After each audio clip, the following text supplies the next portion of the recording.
नमस्कार, बहुत बहुत स्वागत आप सभी का एफएनओ जंक्शन में। मैं हूं प्रियंका और इस वक्त बाजार में आप देखें तो थोड़ा सा तो एक रेंज में कारोबार कर रहा है, क्योंकि आज आप हफ्ते का आखिरी कारोबारी दिन देख रहे हैं। 17,500 के तो ऊपर बना हुआ है, जो एक बड़ा सपोर्ट भी है, लेकिन सुबह से ही आप एक रेंज में बाजार को जरूर देख रहे हैं। कंसोलिडेशन का ये फेज शायद आज और कुछ और दिन जारी रहेगा, इस पर एक्सपर्ट से और चर्चा भी करेंगे। लेकिन इस वक्त बड़ी बातें, कौन से सेक्टर्स परफॉर्म कर रहे हैं और कौन से ड्रैगर्स हैं, ये समझ लेते हैं।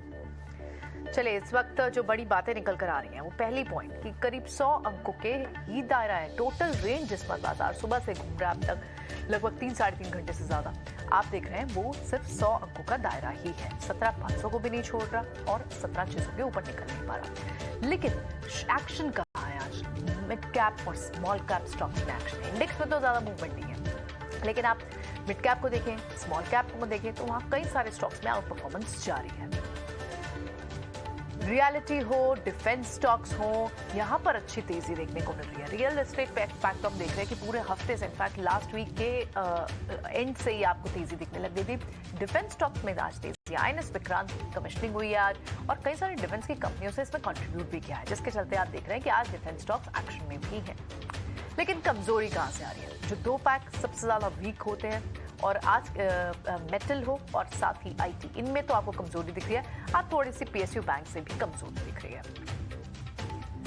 और पांचवी बड़ी बात यहाँ तो वो है कि इंडिया विक्स की इस तक चाल क्या चल रही है। नरमी दिख रही है आपको, लगभग 20 के पास है इंडिया विक्स। तो क्या यहाँ से लॉन्ग के मौके ढूंढने चाहिए या फिर कंसोलिडेशन में साइडवेज ही बाजार जब निकलेगा तो कुछ देर रुक जाएं और उसके बाद यहाँ मौके ढूंढने चाहिए? यही जानने के लिए कोशिश करेंगे इस पूरे आधे घंटे में। हमारे साथ हमारे शो के एक्सपर्ट हैं, अमित भुप्तानी भी हैं। बहुत बहुत स्वागत है आपका अमित। पहले तो एक इंडेक्स पे एक रेंज को आइडेंटिफाई करना चाहेंगे। बड़ा सपोर्ट 17,500 है, उसे तो बाजार नहीं तोड़ रहा, लेकिन ऊपर की तरफ ब्रेकआउट भी नहीं दे रहा। तो क्या ये जो रेंज और ये कंसोलिडेशन का जो फेज है वो सिर्फ आज के लिए है या आपको आने वाले हफ्ते में भी इसी तरह की मूव दिख रही है? क्लैरिटी हो रही है क्या? कॉल्स में बाइंग दिख रही है? Good afternoon. सबसे प्रीवियस एक वॉलेटिलिटी मार्केट में आते हुए दिख रही है। डायरेक्टली हम मंडे से बात करें तो मंडे हमने देखा कि 250-300 पॉइंट की फॉल हमने मार्केट में आते हुए दिखी। वैसे ट्यूसडे के सेशन में एक अच्छी खासी तेजी दिखी, बट परसों के सेशन में वापस एक फॉल आते हुए दिख रहा है। वो हिसाब से लग रहा है मार्केट एक रेंज में प्ले आउट कर रहा है, बट जो हिसाब से डेरिवेटिव की पोजीशन आज के सेशन में बनती हुई दिख रही है, वो हिसाब से लग रहा है कि कॉल राइटर्स की पोजीशन डायरेक्टली 17,600 और 17,800 के स्ट्राइक पे बनती हुई दिख रही है। और डाउन साइड पे जो भी पुट राइटर्स की पोजीशन थी वो डायरेक्टली लिक्विडेट होती हुई दिख रही है, जो 17,500 की पोजीशन थी। तो जैसे 17,500 की पोजीशन लिक्विडेट हुई और डायरेक्टली शिफ्ट हुए डाउन साइड में 17,200 के लेवल पे।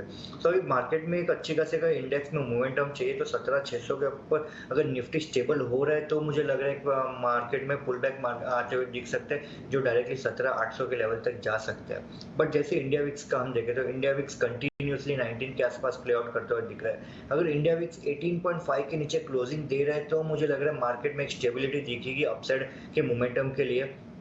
बट जो हिसाब से इंडेक्स देख पा रहे हैं और उसके सामने स्टॉक्स एक completely different scenario play out होते हुए दिख रहे हैं। स्टॉक्स में एक अच्छा खासा बाइंग आते हुए दिख रहा है, बट इंडेक्स यहाँ से हम देख पा रहे हैं कि अपसाइड में 17,700 से 17,900 एक रेंज बना हुआ है। वो रेंज का क्लियरेंस जब तक नहीं मिलता है तब तक मुझे लग रहा है मार्केट फॉल हमें आने वाले दिनों में दिख सकते हैं। सो मेरा व्यू यहाँ से कॉशियस रहेगा। एक बार अगर निफ्टी 17,500 के लेवल ब्रेक हो रहा है डाउन साइड में, उसके बाद एक शॉर्ट की पोजीशन क्रिएट करनी चाहिए डाउन साइड में 17,200 से 17,100 के टारगेट के लिए। बहुत बड़ी बता दी, 17,600 तो ब्रेक ही नहीं हो पा रहा ऊपर की तरफ। अगर वो आएगा तो 17,800 आएगा, लेकिन नीचे की रेंज खुल गई है। ये जरूर अमित बता रहे हैं कि जितनी भी पुट राइटिंग हो रही थी वो कवर हो रही है, यानी आप नीचे का जो बेस, एक बड़ा बेस देख रहे थे 17,500 के बाद, वो अब खुल रहा है और 17,200 तक स्लिप कर सकता है बाजार। चांसेस ज्यादा किसके हैं? क्या निफ्टी अगर यहाँ से आपको बहुत ही डिसाइसिव सिचुएशन में दिख रहा है तो क्या बैंक निफ्टी से पोजीशन क्लियर दिख रही है अमित? पोजीशन बनती हुई दिखी है। जो हिसाब से हम देख पा रहे हैं तो अपसाइड में हो, मैं जो हिसाब से देख पा रहा हूँ तो 39,800 का कंटिन्यूस एक रेजिस्टेंस बनता हुआ दिख रहा है। हम देख रहे हैं पिछले 3 सेशन से 39,800 का हाई मारते हुए दिख रहा है, बट वहां से प्रेशर कंटिन्यूसली आते हुए दिख रहा है। सो मैं जो हिसाब से बैंक निफ्टी की पोजीशन देखते हुए दिख रही है, वो हिसाब से लग रहा है बैंक निफ्टी का डाउन साइड में सपोर्ट 39,000 का है। अगर 39,000 का लेवल ब्रेक हो रहा है तो मुझे लग रहा है बैंक निफ्टी में प्रेशर बनता हुआ दिखेगा। सो निफ्टी में 17,500 और बैंक निफ्टी 39,000, ये दो लेवल ये जो लेवल जैसे ब्रेक हो रहा है, तो जैसे ही जो मार्केट में 1 महीने से जो मिड कैप में भी तेजी आती हुई दिख रही है, उसमें भी थोड़ा पॉज़ आते हुए हमें मार्केट में दिखेगा। और अपसाइड में बैंक निफ्टी का जो लेवल है वो 39,800 का फ्यूचर में। 39,800 का लेवल जैसे ब्रेक हो रहा है, उसके ऊपर क्लोजिंग आ रहा है, तो डायरेक्टली 700 टू 800 के पॉइंट का मोमेंटम हमें अपसाइड में देखने मिल सकता है। सो मैं कहूँगा अभी नो ट्रेड ज़ोन है, वेट करो 39,000 डाउन साइड में शॉर्ट के लिए और अपसाइड में 39,800 का लेवल लॉन्ग के लिए। ठीक है, तो नो ट्रेड जोन अमित बता रहे हैं इसे। अभी फिलहाल रुक जाए थोड़ा सा इंडेक्स को और थोड़ी और क्लैरिटी आने दें, उसके बाद आप यहाँ से पोजीशनिंग लेंगे। तो क्या इससे में अमित क्या शॉर्ट साइड के ट्रेड ढूंढना बेटर स्ट्रैटेजी होगी, या फिर आप कहेंगे नहीं एक हेड स्ट्रैटेजी रखते हैं, लॉन्ग के भी ट्रेड रखेंगे और शॉर्ट के भी? आपकी अपनी आइडेंटिफाइड पिक्स क्या होंगी आज के लिए? करंटली जो हिसाब से मैं देख पा रहा हूँ तो मार्केट में कंटिन्यूसली अभी स्टॉक वैसे मार्केट चालू है और स्टॉक में अच्छी खासी बाइंग आती हुई दिख रही है। सो मैं कहूंगा कि मोमेंटम के साथ प्ले आउट करना चाहिए। जब तक मोमेंटम है तब तक मार्केट में रहना चाहिए, स्टिक स्टॉप लॉस के साथ प्ले आउट करना चाहिए। वैसे हम देख पा रहे हैं कि बाइंग साइड यहाँ से मार्केट में अच्छा दिख रहा है। सो मैं कहूंगा कि बाइंग साइड की मेरी रणनीति रहेगी। दो स्टॉक रहेंगे मेरे। सबसे पहले आईजीएल में हम देख पा रहे हैं कि टेक्निकली और डेरिवेटिव फ्रंट दोनों फ्रंट से एक अच्छी खासी पोजीशन बनती हुई दिख रही है। 420 से 430 के स्ट्राइक में अच्छी खासा ओआई पोजीशन बनता हुआ दिख रहा है और टेक्निकल फ्रंट पे भी एक सिमेट्रिकल ट्रायंगल का ब्रेकआउट आते हुए दिख रहा है। मुझे लग रहा है डाउन साइड में एक बेस बना है आईजीएल में 410 से 415 के रेंज में। सो मुझे लग रहा है 412 के स्टॉप लॉस से एक लॉन्ग की पोजीशन क्रिएट करनी चाहिए। अपसाइड में 432 से 435 के टारगेट के लिए आईजीएल पहला बाय कॉल रहेगा। जो दूसरा बाय कॉल है बजाज फाइनेंस में हम देख रहे हैं कंटिन्यूसली एक बाइंग मोमेंटम काउंटर में दिख रहा है। पिछले कुछ दिनों से हम देख पा रहे हैं कि काउंटर एक कंसोलिडेट कर रहा है। डाउन साइड में 6800 से अप साइड में 7400 के रेंज में एक अच्छा खासा डिलीवरी बाइंग एडिशन होते हुए दिख रहा है। सो मैं कहूंगा कि बजाज फाइनेंस में एक अच्छे खासे मोमेंटम प्ले आउट देखने मिल सकता है। जो हिसाब से रिस्क रिवॉर्ड दिख रहा है वो हिसाब से लग रहा है काउंटर एक अच्छा खासा हमें रिवॉर्ड दे सकता है। सो 7080 के स्टॉप लॉस से बजाज फाइनेंस में लॉन्ग की पोजीशन क्रिएट करनी है। अप साइड में मुझे लग रहा है काउंटर 7400 से 7500 का लेवल आने वाले दिनों में देखने मिल सकता है। ये कॉल तो हम कल भी डिस्कस कर रहे थे स्टॉक, क्योंकि बजाज फिनसर्व इतना अच्छा चल रहा है और बजाज ट्विंस, ये दोनों टैंडम में चलते हैं, तो क्या कैचअप रैली बजाज फाइनेंस में होगी? तो बिल्कुल अमित को यहाँ लगता है 7400 के तक के वो लेवल भी दे रहे हैं। तो ये तो बाय साइड के ट्रेड्स हैं। कुछ और लॉन्ग साइड के ट्रेड्स देख लेते हैं जो हम आइडेंटिफाई कर रहे हैं, क्योंकि आज अच्छी खासी मूवमेंट आपको डिफेंस स्टॉक्स में देखने को मिल रही है। HAL, BEL इनमें तेजी है। पाइप काउंटर्स जैसे एस्ट्रल में अच्छी तेजी है। इनफैक्ट या फिर यहाँ ये कहें कि मिड कैप स्पेस में बहुत स्ट्रॉन्ग एक्शन है। तो यहाँ पर अगर हमें कुछ आइडेंटिफाई करनी हो कॉल्स, अमित, क्या रैली एक्सटेंड होनी चाहिए? क्या कैचअप करना चाहिए एस्ट्रल की चाल को, HAL को, BEL की चाल को, या फिर कुछ और बेटर बेट्स पसंद आती हैं आपको? ओवरऑल जो ये सब काउंटर्स हम देख पा रहे हैं तो कम्प्लीटली एक और तेजी हो चुकी है। जैसे मैं देख पा रहा हूँ कि रिस्क रिवॉर्ड काउंटर में कहीं पे भी बैठ नहीं रहे, क्योंकि ये रेट पर अगर फ्रेश पोजीशन क्रिएट करेगा एस्ट्रल में, BEL, HAL कोई किस में भी, तो कंटिन्यूस हम देख रहे हैं 4 दिनों से कंटिन्यूस एक काउंटर मोमेंटम में प्ले आउट कर अपसाइड मोमेंटम में। सो रिस्क रिवॉर्ड यहाँ से कहीं पे भी नहीं बैठ रहे। बट जिसका भी लॉन्ग की पोजीशन उसके लिए मैं कहूँगा कि एक ट्रेलिंग एसएल लगाना चाहिए डाउन साइड में, क्योंकि जितनी भी ये तेजी और प्रॉफिट आ रहा हो वो एक बार गवा ना सके, इसलिए मैं कहूँगा कि ट्रेलिंग एसएल लगाना चाहिए डाउन साइड में। बट अगर पोजीशन बना नहीं है कोई लॉन्ग ट्रेड में, तो मुझे लग रहा है अदानी काउंटर एक अच्छा लग रहा है। यहाँ से अदानी काउंटर वापस एक मोमेंटम बिल्डअप होते हुए दिख रहा है। अदानी पोर्ट, अदानी एंटरप्राइज, सो मुझे लग रहा है अदानी एंटरप्राइज में एक फ्रेश ब्रेकआउट आज के दिन में वापस आते हुए दिख रहा है। एक शॉर्ट, एक स्मॉल एसएल से मैं कहूंगा कि लॉन्ग की पोजीशन क्रिएट करनी चाहिए। 30 to 50 का स्टॉप लॉस रहेगा। अपसाइड में काउंटर मुझे लग रहा है वापस 80 to 100 पॉइंट का मोमेंटम हमें क्विक टाइम में दे सकता है। दोबारा बताएं अमित, क्या 30 to 50 का स्टॉप लॉस और टारगेट अदानी में? अदानी एंटरप्राइज का मेरा स्टॉप लॉस रहेगा 3360 का और अपसाइड में 3480 का टारगेट रहेगा। 3360 स्टॉप लॉस आपका आपके लेवल से ऊपर चल रहा है। 3260 तो नहीं आप कहना चाह रहे? Right correct. 3260 के स्टॉप लॉस के साथ और यहाँ से लगभग 150 पॉइंट तक की अपसाइड यहाँ अमित बात कर रहे हैं। ठीक है, तो ये एक स्टॉक पसंद आता है उन्हें, अदानी एंटरप्राइज, अदानी पोर्ट्स, दोनों पसंद आते हैं उनको यहाँ पर। क्या कुछ और स्टॉक्स जैसे कि यूनाइटेड स्पिरिट्स, यहाँ पर भी आप एक पोजीशन लेंगे? यूनाइटेड स्पिरिट हम देखें तो ब्रेकआउट आते हुए दिख रहे हैं काउंटर में। जो हिसाब से मैं देख पा रहा हूँ तो अपसाइड में 15-20 पॉइंट्स का मोमेंटम लग रहा है और वहां से वापस एक 200 DMA का रेजिस्टेंस भी आते हुए दिख रहा है जो 845 के लेवल पे है। बट मोमेंटम प्ले आउट करना है तो मुझे लग रहा है एक काउंटर ये अभी ये टाइम पे बाई कर सकते हैं। डाउन साइड में मुझे लग रहा है 814 का स्टॉप लॉस लगाना चाहिए। अपसाइड में 840-845 के टारगेट के लिए एक बार प्रॉफिट बुकिंग करना चाहिए। जैसे 840 के आसपास आ रहा है मैं कहूंगा कि प्रॉफिट बुक करते जाना चाहिए और उसके बाद अगर 845 के ऊपर क्लोजिंग दे रहा है यूनाइटेड स्पिरिट तो मैं कहूंगा उसके बाद वापस रिक्रिएट करनी है लॉन्ग की पोजीशन। बट करंटली मुझे लग रहा है मोमेंटम मोमेंटम पिक है, लॉन्ग की पोजीशन क्रिएट करनी चाहिए, डाउन साइड में 814 के स्टॉप लॉस से। ठीक है, ऑल राइट। कुछ ऐसे ट्रेड्स भी देख लेते हैं जहां पर आपको या तो लॉन्ग या तो शॉर्ट्स तेजी से कवर हो रहे हैं और जो मौका देंगे। हालांकि बाजार एक कंसोलिडेशन के फेज में है और यहाँ से नीचे भी गिरने की स्थिति हो सकती है और ऊपर की तरफ भी, तो बहुत ही नो ट्रेड जोन सा दिख रहा है। लेकिन कुछ स्टॉक्स जो हम यहाँ आइडेंटिफाई कर रहे हैं अमित के साथ, जो अच्छे अभी चार्ट्स पर दिख रहे हैं। क्या आपको शॉर्ट कवरिंग अगर मौका यहाँ मिलता है तो डीएलएफ को प्लस करेंगे आप या फिर जीएनएफसी को प्लस करेंगे आप? अगर रियल्टी स्टॉक से सिलेक्ट करने हैं कोई, तो मुझे लग रहा है ओबेरॉय रियल्टी यहाँ से बेस्ट पिक हो सकता है, क्योंकि रियल्टी काउंटर में जो हिसाब से ओबेरॉय रियल्टी की चाल देखी हमने पिछले 6-8 महीने से, वो कम्प्लीटली एक बाइंग मोमेंटम में, और जो हिसाब से चार्ट स्ट्रक्चर बनते हुए दिख रहे हैं लॉन्ग टर्म के हिसाब से, वो हिसाब से मुझे लग रहा है रियल्टी में ओबेरॉय रियल्टी एक अच्छा खासा परफॉर्म कर सकता है। सो ओबेरॉय रियल्टी लॉन्ग की पोजीशन क्रिएट करने की सलाह रहेगी। डाउन साइड में एक नियर स्टॉप लॉस दूंगा मैं, वो जो है 1005 का स्टॉप लॉस रहेगा, और अप साइड में 1080 से 1120 के टारगेट के लिए ओबेरॉय रियल्टी लॉन्ग की पोजीशन क्रिएट करनी चाहिए। रॉय रियलिटी पसंद आता है अमित को और रियल एस्टेट पैक अच्छा चल रहा है, वहां अच्छी मूव दिख भी रही है। डीएलएफ भी एक स्ट्रॉन्ग काउंटर चल रहा है, लेकिन इस वक्त अगर एक पिक चूज करनी है उन्हें तो रॉय रियलिटी। टारगेट और स्टॉप लॉस आपके सामने स्क्रीन पर है, इनमें आप पोजीशन ले सकते हैं। क्या थोड़ा हेज करके चलना एक प्रॉफिटेबल सिचुएशन होगी? कॉनकॉर जैसे काउंटर, हिंडाल्को जैसे काउंटर, मेटल आज वीक भी है, क्या इन काउंटर्स में एक हेज पोजीशन ले सकते हैं शॉर्ट कर? हेज की पोजीशन डेफिनेटली लेनी चाहिए, बट अभी तक जो हिसाब से चार्ट स्ट्रक्चर जितने भी काउंटर्स के हैं वो अभी तक कंफर्मेशन नहीं दे रहे। जैसे हम कॉनकॉर की बात करें तो कॉनकॉर यहाँ से कंटिन्यूसली 50 डीएमए का डाउनसाइड में सपोर्ट लेते हुए दिख रहे हैं, और उसके बाद मेटल काउंटर्स की भी बात करें तो मेटल काउंटर्स भी सभी के सभी मेटल काउंटर्स एक सपोर्टिव लेवल पर प्ले आउट करते हुए दिख रहे हैं। सो मैं कहूंगा कि थोड़ा टाइम वेट करें, 17500 का लेवल जैसे ही ब्रेक हो रहा है हमें कंप्लीटली एक नहीं 5 से 10 काउंटर मिलेंगे शॉर्ट करने के लिए, बट करंटली अभी कोई भी काउंटर शॉर्ट के लिए कंफर्मेशन नहीं दे रहे। सो एक बार निफ्टी भी 17500 लेवल ब्रेक होने दे, उसके बाद नया शॉर्ट की पोजीशन क्रिएट करेंगे। लेकिन क्या मेटल आपको वीक लग रहा है तो मेटल को शॉर्ट करेंगे?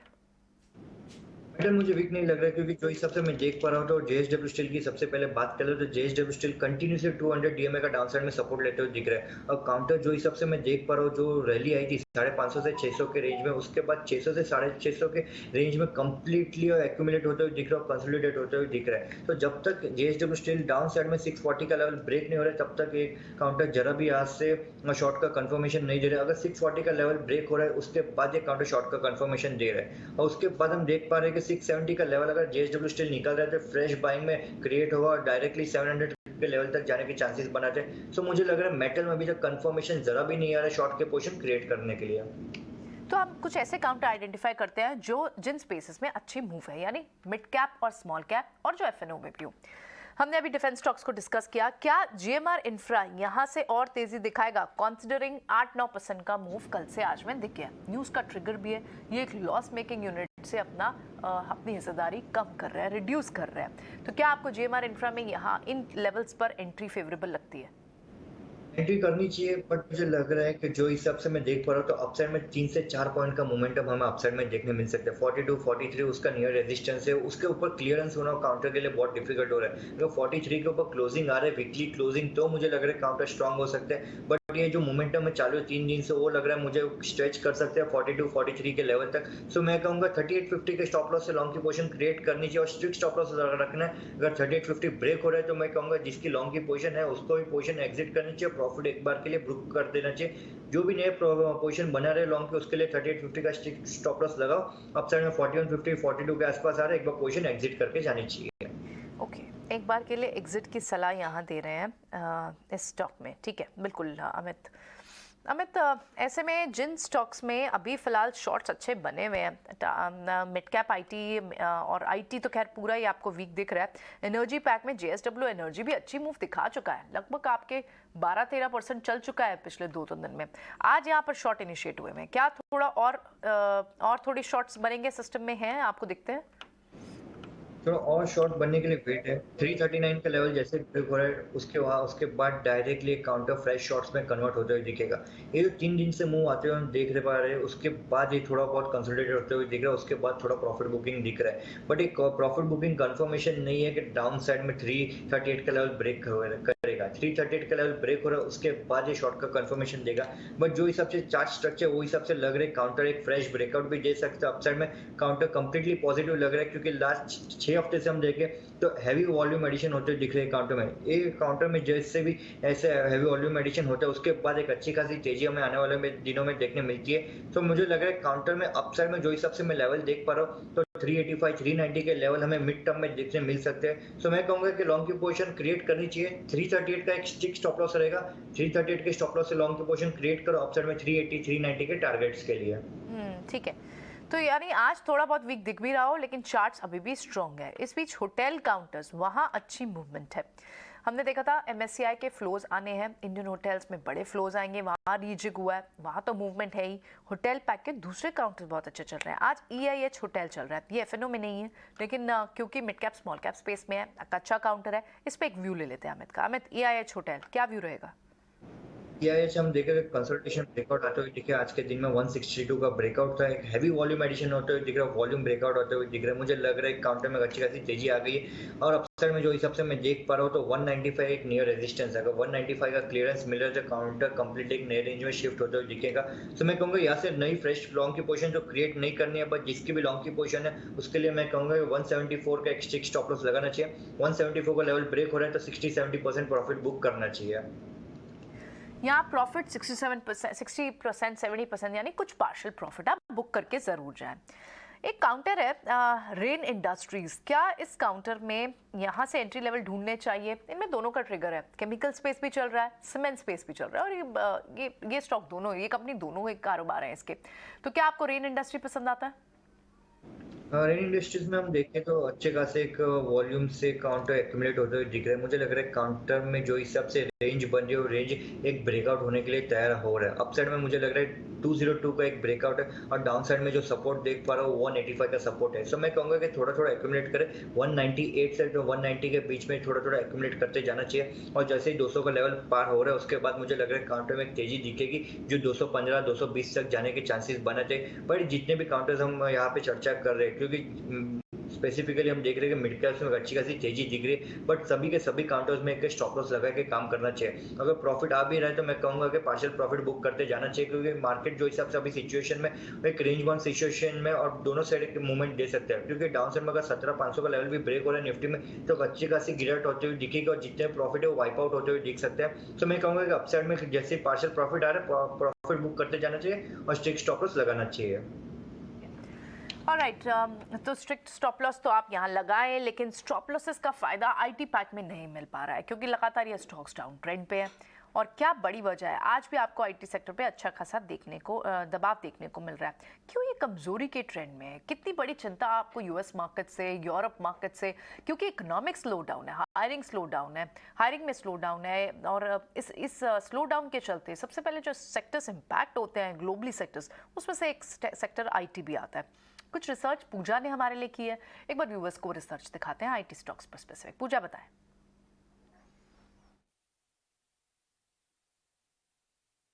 पिछले काफ़ी समय से हम देख रहे हैं कि IT शेयरों में लगातार एक पिटाई हो रही, लगातार गिरावट का दौर जारी है, और यहाँ पर करीब 6-7 वजह हैं जिसकी वजह से हम देख रहे हैं कि IT शेयरों की पिटाई जारी है। सबसे पहले तो अमेरिका और यूरोप में ग्रोथ को लेकर काफ़ी ज़्यादा चिंताएं बन रही हैं। महंगाई के चलते क्लाइंट्स के बजट पर आने वाले समय में असर देखने को मिल सकता है। आमतौर पर हम देखते हैं कि नैस्डैक और निफ्टी IT साथ साथ चलते हैं, और पिछले कुछ समय में हमने देखा कि नैस्डैक में भी काफ़ी ज़्यादा पिटाई देखने को मिली। IT शेयर वहाँ पर भी बहुत टूटे।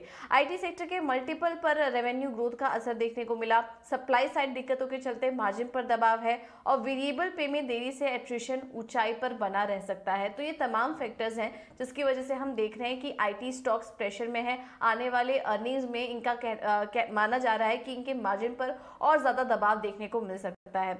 इनके वैल्यूएशंस की बात करें तो वो आपकी स्क्रीन पर चल रहे होंगे। अगर TCS का देखें तो प्री कोविड के का जो वैल्यूएशन है, P मल्टीपल है, वो 23 के पास था, मौजूदा 26 के पास है। अधिकतम जो है वो 35 तक गया था इसका वैल्यूएशन। उसके बाद देखिए 26 पर आ चुका है। इन्फोसिस की बात करें तो प्री कोविड लेवल जो था वो 18 पे था, बीच में 33 आया था, और अब जो मौजूदा P मल्टीपल है वो 24 के पास इन्फोसिस कारोबार कर रहा है। इसी तरह से हम देख रहे हैं कि Wipro, HCL, tech Mahindra, LTI, ये सभी देखिए अगर आप कंपेयर करेंगे तो अब इनके जो वैल्यूएशंस आ चुके हैं वो प्री कोविड स्तर के पास पहुंच चुके हैं। पिछले एक महीने में अगर IT शेयरों में हम गिरावट की बात करें तो सबसे ज़्यादा जो दबाव है वो मिड कैप शेयरों में देखने को मिला है। कोफोर्ज में अगर हम देखेंगे तो 11% की गिरावट वहाँ दिखी। इसके बाद एम्फेसिस, माइंडट्री, यहाँ पर भारी गिरावट देखी गई पिछले एक महीने में, और इन्फोसिस में भी करीब 6% की गिरावट दर्ज हुई है। बिल्कुल, तो ये एक महीने के रिटर्न हमें पूजा बता रही है। इसमें लार्ज कैप, मिड कैप सारे स्टॉक्स शामिल है। इसमें सबसे वीक काउंटर इस वक्त आपको शॉर्ट साइड पर और जिसमें रिकवरी पहले आ सकती हो, ऐसे कोई काउंटर हम आइडेंटिफाई कर सकते हैं अमित? मुझे यहाँ से एक रिवर्सल दिख पा रहा है, उसमें से हम देख पा रहे हैं कि कोफोर्ज एक अच्छा लग रहा है। कोफोर्ज में एक रिवर्सल आने के चांसेस कंप्लीटली बनते हुए दिख रहे हैं, क्योंकि जितने भी एवरेजेस है वो डाउनसाइड में शिफ्ट होते हुए दिख रहे हैं। मुझे लग रहा है जो हिसाब से अपसाइड में जो रेजिस्टेंस बनते हुए दिख रहा है वो 3630 का है। 3630 के ऊपर जैसे काउंटर निकलेगा एक बाइंग इनिशिएट होगा जो डायरेक्टली 4300 के लेवल तक जाने के चांसेस बनाएंगे। तो अभी करंट रेट के हिसाब से मुझे लग रहा है रिस्क रिवॉर्ड अच्छा बैठ रहा है। जितने भी IT काउंटर है सब में एक रिस्क रिवॉर्ड अच्छा खासा है, क्योंकि कंप्लीटली सब के सब काउंटर मेजर सपोर्ट पे है। तो 3410 के स्टॉप लॉस से मैं कहूंगा कि कोफोर्ज में लॉन्ग की पोजीशन क्रिएट करनी चाहिए। अपसाइड में 3650 का पहला टारगेट रहेगा। 3650 का जैसे क्लियरेंस आ रहा है तो मुझे लग रहा है वहां से एक अच्छी खासी तेजी IT काउंटर में भी देखने मिलेगी और कोफोर्ज में भी देखने मिलेगी। ठीक है, कोफोर्ज में यहाँ से थोड़े से रिवर्सल साइन दिखते हैं जो रिकवरी पहले अटेम्प्ट करेगा। तो यानी 3650 तक का टारगेट इन लेवल पर आप बाय करते हैं तो कोफोर्ज में मिल सकता है। शुक्रिया अमित, आज समय देने के लिए, सारी ट्रेडिंग पिक्स हमसे शेयर करने के लिए बहुत बहुत शुक्रिया आपका। चलिए फिलहाल शो को यही समेटेंगे।